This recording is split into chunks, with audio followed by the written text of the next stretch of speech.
The rain hammered against the floor-to-ceiling glass of the penthouse, turning the panoramic view of the city into a blurred watercolor of gray and electric neon. Inside, the silence was heavy, pressurized, like the air inside a submarine deep underwater. Minho sat behind his expansive mahogany desk, the surface cluttered with documents that could topple governments and financial ledgers that detailed the dark underbelly of the shipping industry. He was a man who had built an empire on the ruins of his father's failures, a man who had learned the hard way that a smile was often just a baring of teeth before the bite. To the outside world, he was an untouchable tycoon, a prince of industry with a reputation for ruthlessness. To his enemies, he was a ghost who struck without warning. But tonight, he was simply a tired man consumed by paranoia. His head throbbed with a migraine that had been building since the board meeting 3 days ago, a relentless drumbeat behind his eyes. He rubbed his temples, his fingers brushing against the cold steel of the watch on his wrist, a Patek Philippe worth more than the building across the street. He unclasped it, the metal clinking sharply against the wood, and set it down next to a thick, unsealed envelope of cash. It was a trap. It was always a trap. Minho's eyes flickered to the surveillance monitor embedded in the surface of his desk. On the screen, a figure moved through the hallway. It was the new maid, Kemi. She had been with the household for 3 weeks, a placement from a high-end agency that swore by her discretion, yet Minho trusted no one. The last discreet housekeeper had been planting listening devices for a rival syndicate. This new woman, Kemi, was an anomaly. She was 25, with skin the color of deep obsidian and a grace that seemed out of place in a service uniform. Her dark blue dress was immaculate, pressed to a military standard, and she moved with a quiet efficiency that unnerved him. She was too perfect, too silent. In Minho's world, silence usually meant someone was hiding something. He watched her on the screen as she adjusted a vase in the hallway, her movements precise, almost rhythmic. She didn't look around. She didn't check her phone. She simply worked. It agitated him. He needed to know if the armor was real or if she was just another vulture waiting for the carcass. He needed to break her facade. He looked at the watch. He looked at the cash. He looked at the half-empty tumbler of whiskey. It was time for the test. He would feign a narcotic sleep, the kind of deep, vulnerable unconsciousness that screamed opportunity to anyone with greed in their heart. He shifted in his leather chair, angling his body to look as though he had collapsed from exhaustion, his head resting on his folded arms, face turned slightly toward the door so he could watch through the slit of his eyelids. He slowed his breathing. 1, 2, 3. He waited for the door to open. He waited for the betrayal he was certain would come. The door handle turned. The sound was a whisper of brass against brass, followed by the soft hydraulic hiss of the heavy door swinging inward. Minho kept his breathing shallow and rhythmic, a perfect imitation of a man deep in the throes of sleep. He didn't move a muscle, though every instinct in his body was coiled tight, ready to spring. He heard the footsteps enter the room. They were incredibly soft, barely registering against the plush Persian rug. Kemi wore soft-soled shoes, a requirement of the job, but even so, most people scuffed their heels or dragged their feet. She did not. She moved like a breeze. Through the curtain of his lashes, the room was a blur of shadows and amber light, but he could sense her presence. She smelled faintly of shea butter and rain, a clean, grounding scent that cut through the sterile aroma of leather and expensive alcohol. He felt her stop. She was standing in front of the desk. This was the moment. The bait was laid out in plain sight. The watch gleamed under the desk lamp. The envelope of cash was thick enough to be tempting, the flap loosely tucked in so the currency was visible. A thief would take it all.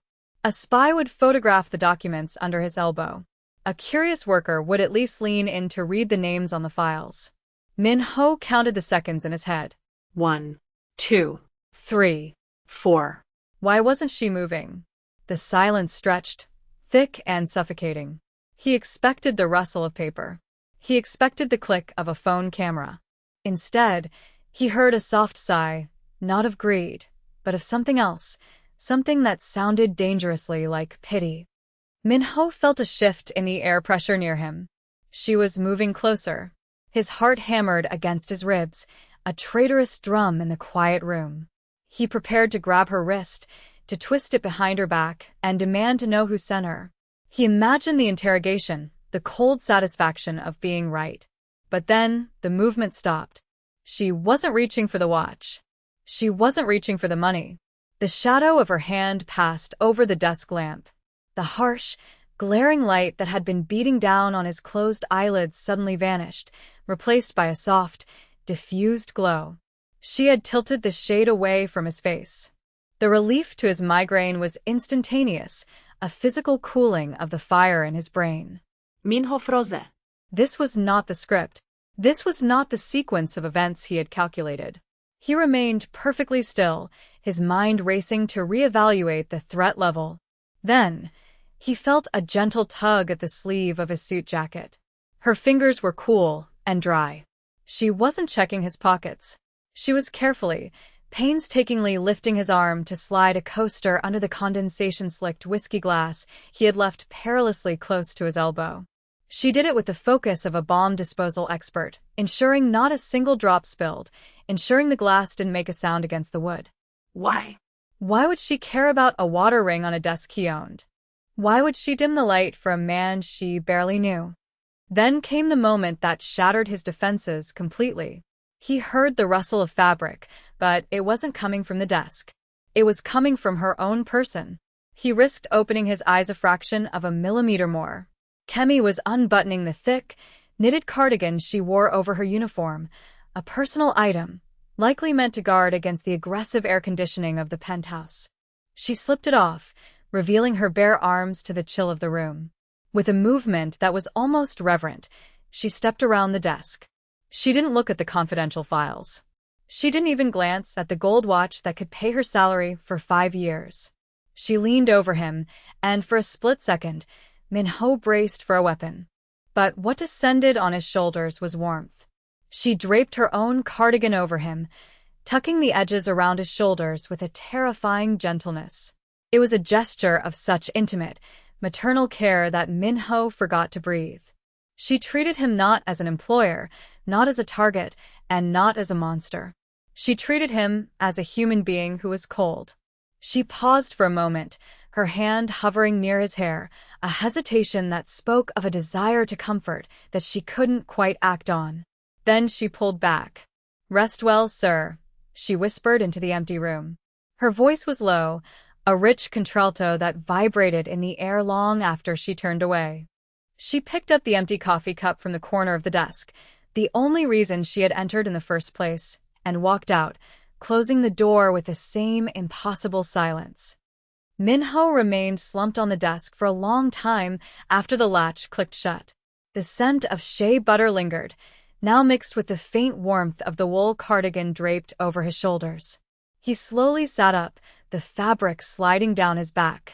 He stared at it. It was a simple thing, gray and slightly worn at the cuffs, clearly well-loved. It was the only thing she had to give, and she had given it to him. He looked at the watch, untouched. He looked at the money, ignored. He looked at the documents, unread. He felt a strange, foreign sensation in his chest, a tightness that had nothing to do with the migraine. It was shame. A hot, prickling shame that started at the back of his neck and spread through his limbs. He had set a trap for a rat and had caught a dove. He pushed the chair back and stood up, the cardigan clutched in his hand like evidence from a crime scene. He walked to the window, looking out at the rain again, but the city looked different now. The cynicism that usually armored his heart had a hairline fracture in it. He pressed the intercom button on his desk, the line connecting directly to the security room in the basement. "Jean," Minho said, his voice raspy. Boss. The response was immediate, sharp. "Did she take it? I have the team ready to intercept."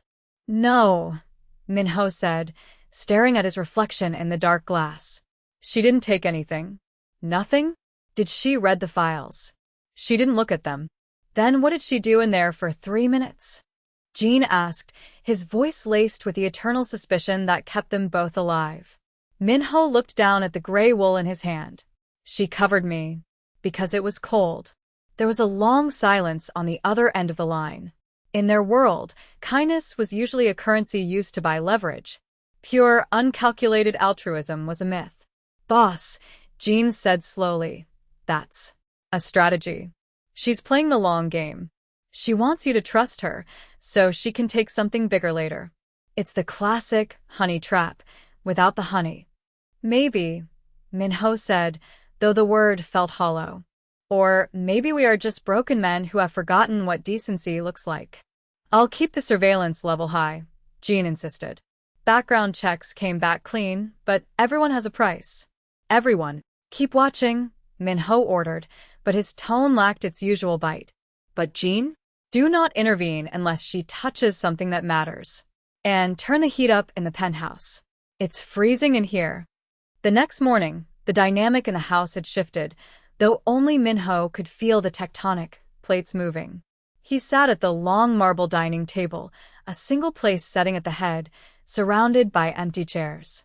The morning light was harsh, bouncing off the polished surfaces of the quiet luxury that imprisoned him. Kemi entered from the kitchen, carrying a silver tray with his breakfast, black coffee, steamed rice, grilled fish. She wore the uniform, the same dark blue dress that made her blend into the shadows of the house, but she wasn't wearing her cardigan. She placed the tray down with precision, her eyes lowered out of respect. Minho watched her hands. They were steady, strong, hands that worked hard. He noticed a small band-aid on her pinky finger, likely a cut from chopping vegetables. "Good morning, sir," she said, stepping back to fade into the wall. Minho didn't pick up his chopsticks. "You forgot something," he said. The air in the room went still. This was usually how accusations began. Kemi blinked, her gaze darting to the tray. "I apologize, sir. Is the coffee not hot?" "I can." "Not the food," Minho interrupted. He reached onto the empty chair beside him and picked up the gray cardigan. He held it out to her. Kemi's eyes widened. For the first time, he saw her composure slip. A flush of embarrassment, or perhaps fear, darkened her cheeks. She stepped forward hesitantly. I thought you were asleep, sir." The room was cold. "I didn't mean to overstep." "You didn't," Minho said. He watched her take the sweater, her fingers brushing his for a fraction of a second.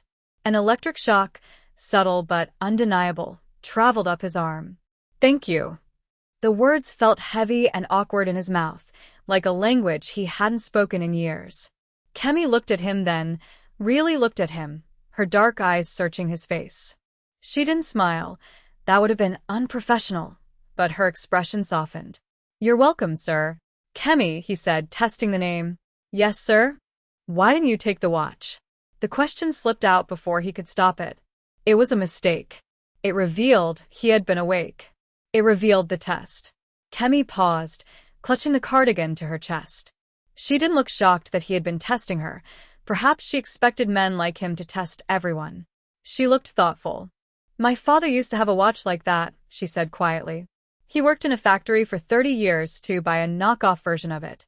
He was proud of it because he earned it." She looked Minho dead in the eye, a breach of protocol that somehow felt like a privilege.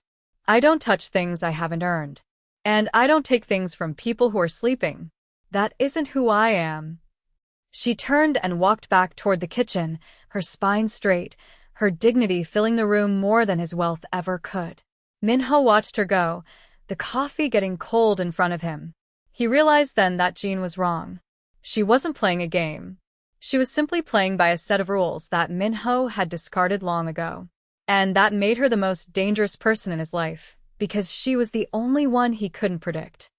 Over the next week, the penthouse became a stage for a silent, observational dance. Minho stopped leaving obvious traps.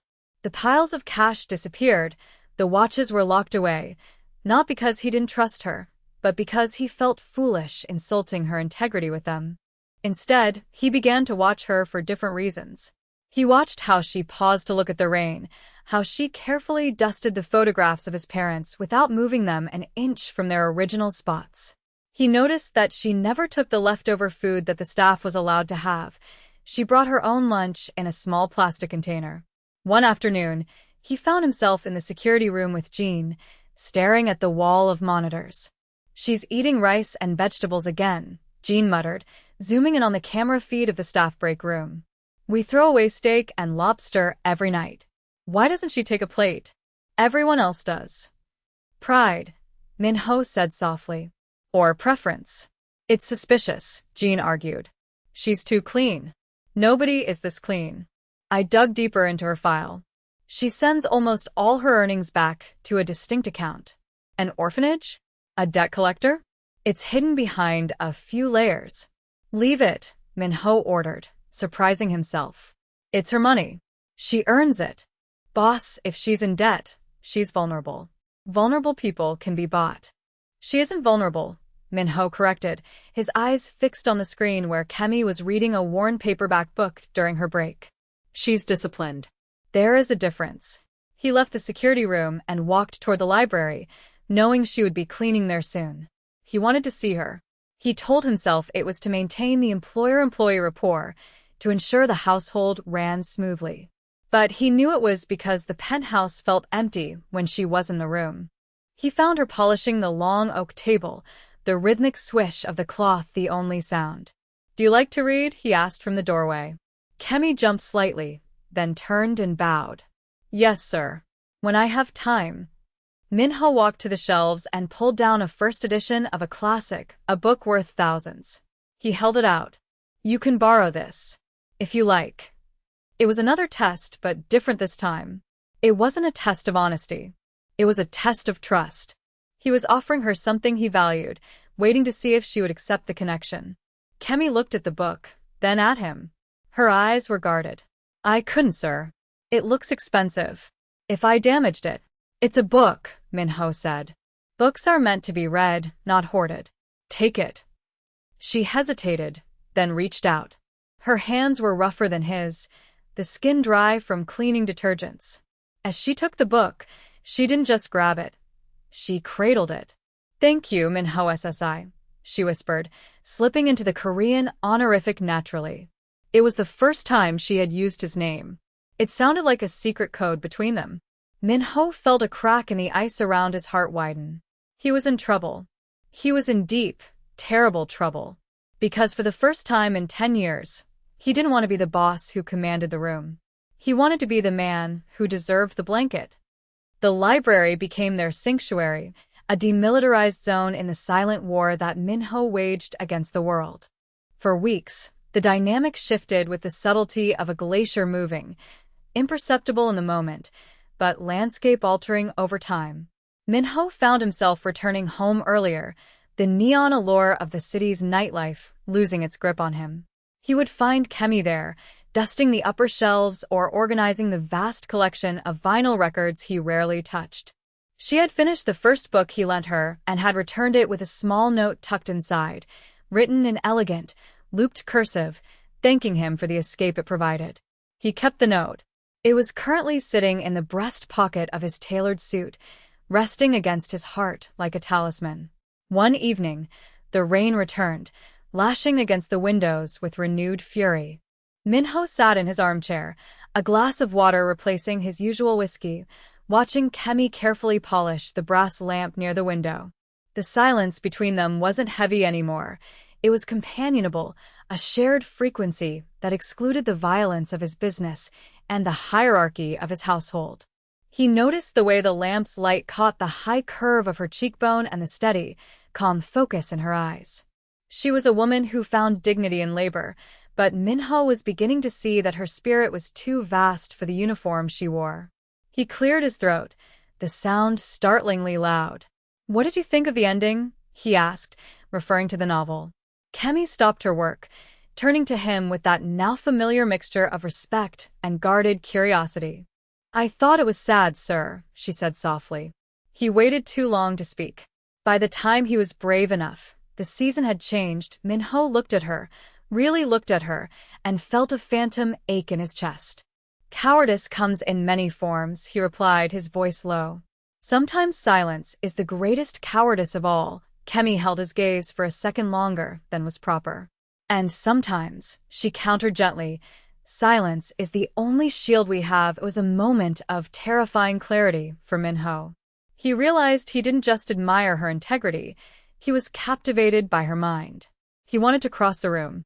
He wanted to take the polishing cloth from her hand and tell her that she didn't have to shield herself from him.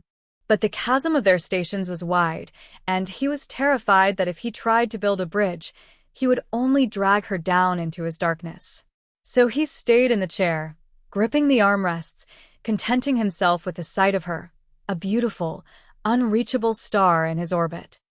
The fragile peace of the penthouse was shattered on a Friday night, the night of the annual syndicate gala. It was an event Minho could not avoid, a display of power and alliances where attendance was mandatory for survival. The penthouse was transformed from a quiet sanctuary into a bustling stage for the city's elite. Waiters in white coats swarmed the floor, and a string quartet played in the corner, the music barely audible over the roar of conversation and the clinking of crystal.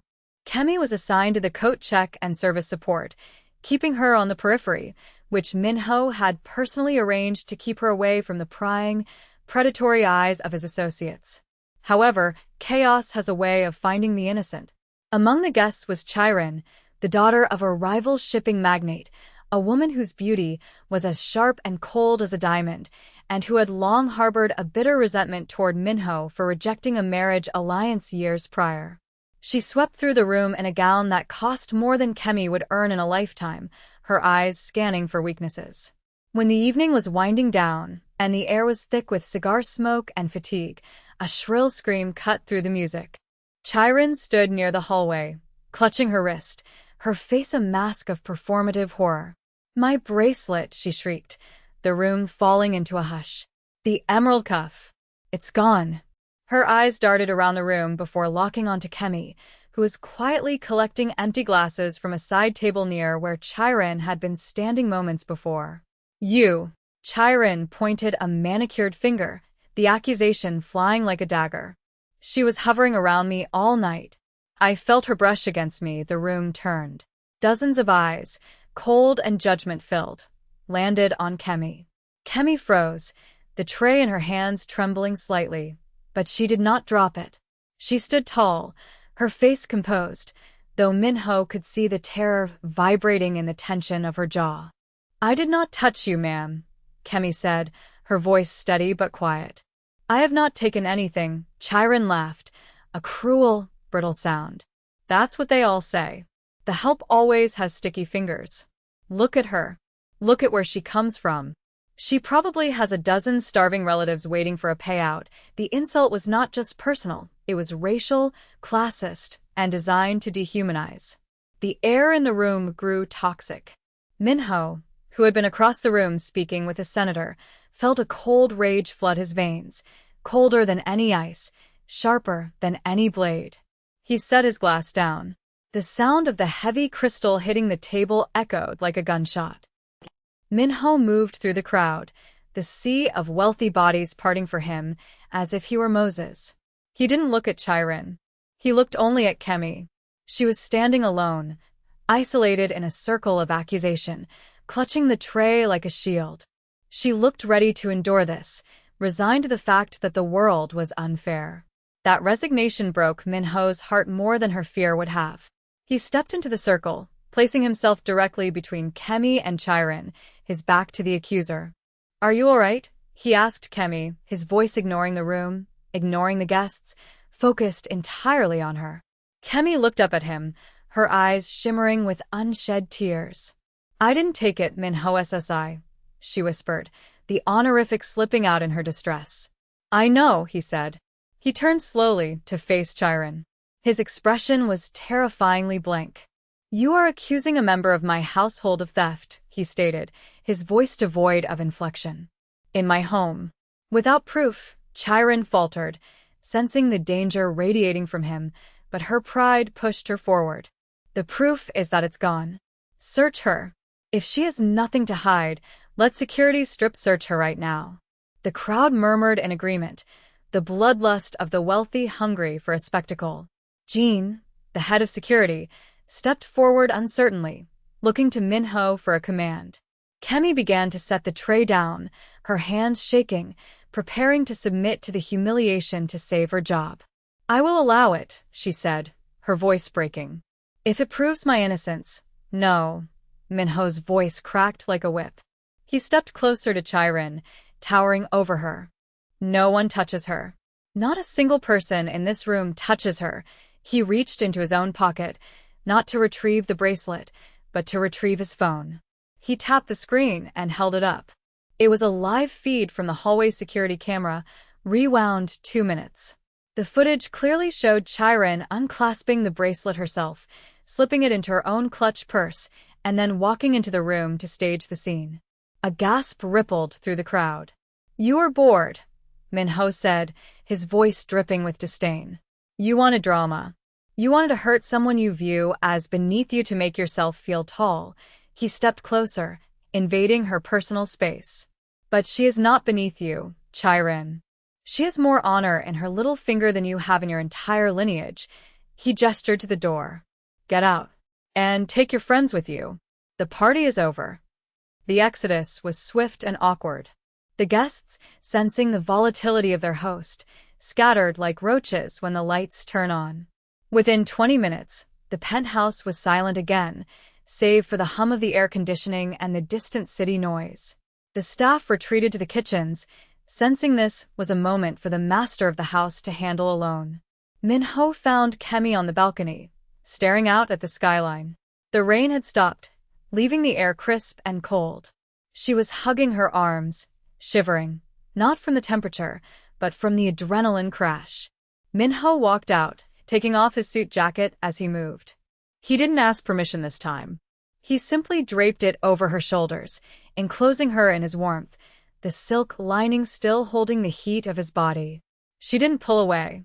She leaned into the railing, her head bowing. "Thank you," she whispered. "You didn't have to do that. You made enemies tonight." "I made the right enemies," Minho replied, standing beside her, close enough that their arms brushed. "I should have done it sooner." He turned to face her, his hand reaching out to hesitate near her elbow. "Kemi, why do you need the money? The agency said you send everything away. Is it debt?" Kemi looked at him, her defenses finally crumbling under the weight of his kindness. "My sister," she confessed, the words spilling out. "She is sick. Back home. The treatment is expensive. I am the only one who can work. That is why I can't lose this job. That is why I swallow my pride." She looked up at him, tears finally spilling over. "I am not a thief, Minho. I am just a sister who is afraid." Minho felt a crushing weight in his chest, a mixture of immense respect and a desire to burn down the world that had frightened her. He reached out, his thumb gently brushing the tear from her cheek.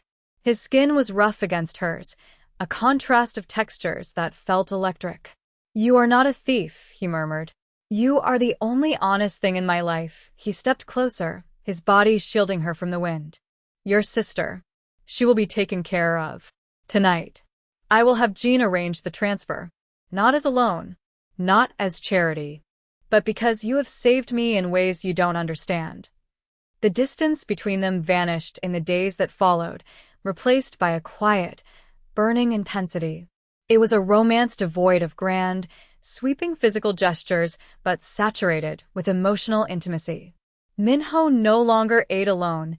He insisted she sit with him for tea in the afternoons, under the guise of discussing household matters that quickly turned into discussions about philosophy, childhood, and dreams.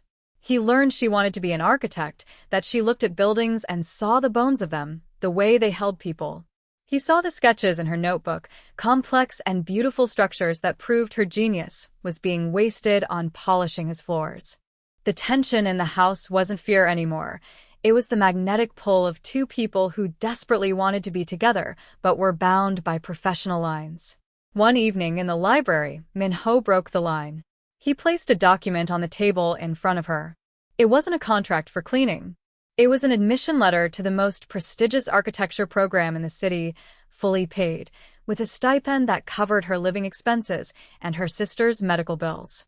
Kemi stared at the paper, her hands covering her mouth. "I can't accept this," she gasped. "This is too much. I can't be bought." It is not a purchase, Minho said, his voice fierce. He walked around the desk and stood before her, taking her hands in his. It was the boldest he had ever been. He held her calloused fingers in his smooth palms, a union of two different worlds. I am not paying you to stay, Kemi.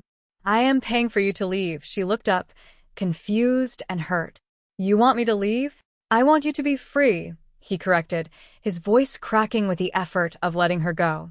I cannot keep you here, serving me, wearing that uniform, while I know what is in your mind. It is a crime against who you are. Go. Learn. Build your skyscrapers, he squeezed her hands.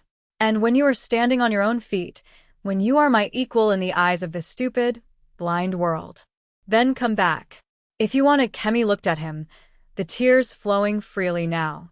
She understood. He was breaking his own heart to ensure she didn't have to break hers to be with him. She raised his hand to her cheek, pressing her face against his palm. I will come back, she promised, her voice a vow. I will build a door that leads straight to you. 2 years passed. The penthouse remained the same, a glass fortress above the clouds, but the silence inside was different now. It was a waiting silence. Minho had kept his word.